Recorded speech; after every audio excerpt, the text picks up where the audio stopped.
Be able to walk by ourselves. We want to be able to feel that we can go wherever we want without anyone's help and being safe.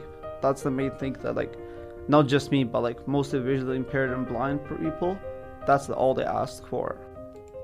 For many of us, it's easy to feel at home in the City of London, but some people feel like strangers to the very city they live in.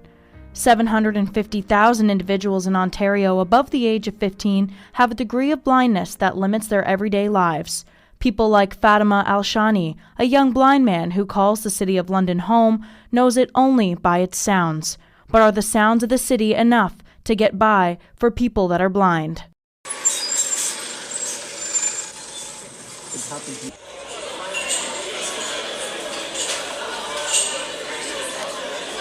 It happened to me one or twice whenever I wanted to go somewhere and I wanted to cross the street, right? I had to FaceTime someone and tell me if it's when my turn is to cross the street because it wasn't accessible for me. And that just, I don't know, it's quite sad that I have to call someone and tell me when I can cross the street, when it's safe for me to cross.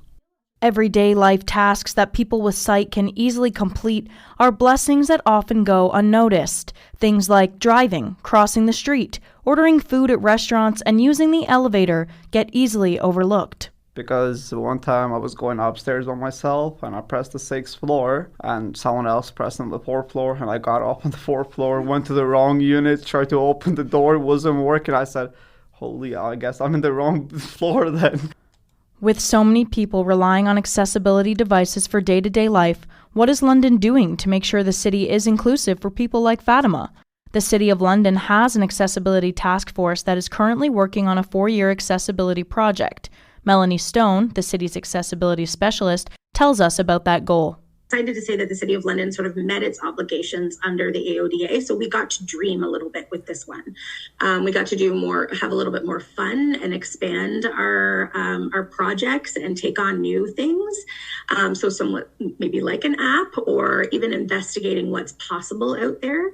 Also getting a little bit more information about employee accommodations. Technology is changing all the time. So just even putting that in, that we're going to continue to investigate new options for people. But it's really exciting to see a 4-year project that gets us to think big about all of the options that could happen in our community if we're all focusing in the right direction. So the plan allows us to take active, thoughtful steps towards accessibility, obviously to meet our AODA and legal goals, but above and beyond that, to think about how we can be more inclusive as a city and to make sure that everyone feels safe and welcome in the City of London. The city began a project a couple years ago for an app for blind individuals called the Be My Eyes app. The app would help blind individuals in the city navigate their way around, perhaps alleviating the need for someone else to always be with them, like Fatima talked about. We have had to go through a few different processes. One is to make sure it's safe from an information and communication and privacy standard, and the other is to make sure that all legal contracts are appropriate. So we're still working on that, but that should hopefully we'll have an answer on that pretty soon. It is clear that there is still a long way to go to make sure everyone can feel at home in the City of London, but it's also clear that everyone is working hard to make that happen.